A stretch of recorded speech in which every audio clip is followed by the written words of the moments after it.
crazy to think that it has been a whole decade since the Bioshock trilogy and franchise so far came to its end. It's a franchise I know and love so well, but I find revisiting Infinite after a very long time has brought to light how truly great and wonderful this game is. And I find it interesting to see it came out the same year as The Last of Us, because I oddly feel like these two games have a lot in common, and it's not just Troy Baker.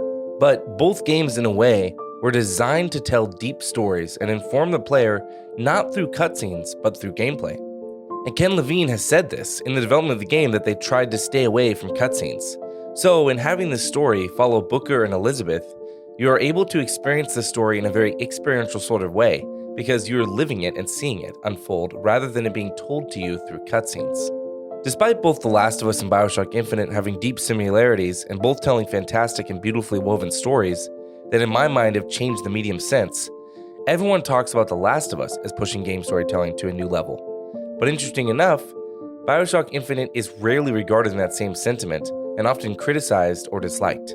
However, revisiting this game now, a decade after, it holds this sort of masterful touch of storytelling that very few games since have been able to tap into. I think in the case of Infinite, the story is so often looked at inside the lens of its multiversal machinations, its plot holes, and people focusing on the strings or the logic of this world, when in reality, or more so in the game's reality, that is the least important thing to the story. Like The Last of Us, Bioshock Infinite and the franchise as a whole is about character. In the original Bioshock, the city Rapture itself was a character, and you see the evolution of that character. And in a way, we the players are a character, as Jack is a voiceless protagonist. So we are Jack, and we feel the character's struggles and arc because we are experiencing them. But these games are focused on character and the troubles they go through, the weight of our choices, and the damage they do to us, whether right or wrong. Bioshock Infinite is less concerned about solving the grandfather's paradox or coming to intense scientifically logical conclusions, but is all about our character's journey through this world. And this is where the design of the Bioshock games is so beautiful and innovative. They created worlds that we step into, not that revolve around us. The world isn't slowing down or stopping for us, but we are just experiencing it as we experience real life. It creates this alien feeling, which, like in the original, how we all latched on and bonded with Jack and even Atlas, so we bond with Elizabeth and Booker, as they are the only things we know in a world of confusion and unfamiliarity. Which creates this emotional connection as we see what these people go through and experience it for ourselves.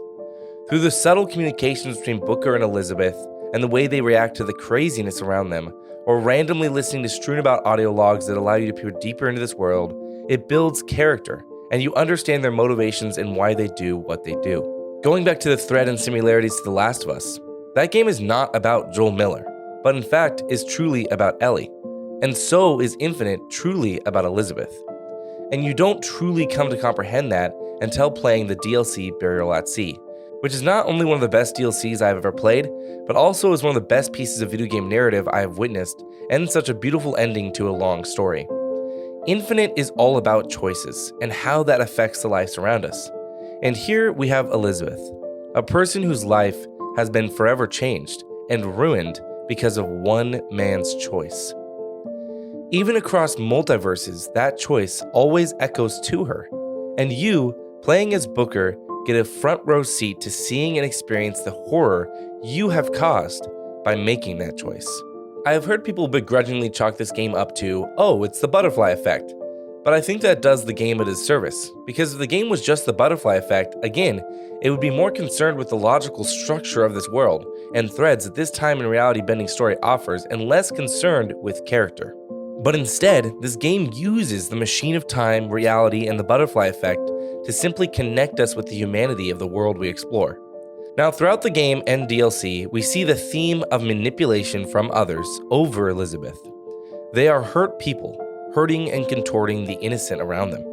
And in the DLC, they comment on this a lot, using the Little Sisters as a representation of the destruction of innocence for ideological gain or powerful agendas.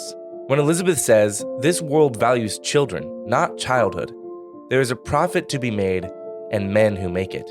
And she, above all else, knows this. Booker, down on his luck, selling her off as a baby for someone else's gain, who just so happens to be Comstock, who is Booker in a reality adjacent to his, and could not have kids caused by his ambition of power. So in his effort for gain and pushing legacy, he steals his own child from a different universe. She has been at the epicenter of one man's desire for profit her whole life. Well, all of her lives. Her innocence, her childhood, was ripped from her. And throughout the game, we explore this through Booker's eyes. And at the very end, when we come to the revelation that we are the ones to blame for all her pain across universes and all the death and destruction, you come to the sad yet forgiving death of the Booker to kill all Bookers, to end the pain, to stop it in its tracks. And for the first time, she is no longer at the whims of someone else, but the holder of her own destiny and future. But what is the impact of all this trauma? This is where Burial at Sea comes in and the true finale to Elizabeth's story. When realizing there is a surviving Booker who found refuge in another universe, which turns out to be Rapture, the classic city from the first and second game, her pain brings her to finish the job. But in her rage, in her clouded mind to truly rid not only herself but the world and worlds of this man, she uses a little girl, a girl named Sally, for her own agenda. And once the dust is settled and all the Bookers are dead and she's living happily in Paris, she realizes she became the thing she hated to destroy it. So like her father, she seeks reconciliation and returns to Rapture, this city that eats you alive with people that are all about their own agendas. And on her journey to save Sally, she questions if she can change, if she's just at the whims of the world around her, or is there truly a future and a hope? So when we finally arrive at the end, and Elizabeth hands Atlas the note, which turns out to be the phrase, "Would you kindly?" the activation phrase for Jack, which brings him to Rapture for the event of the first game, and Atlas kills Elizabeth, she sees one final thing. Through the doors, through all the doors of the multiverse, one man, Jack, and the events of the first game leading to the saving of all the little sisters. And one of those little sisters is Sally, the little girl that Elizabeth had wronged.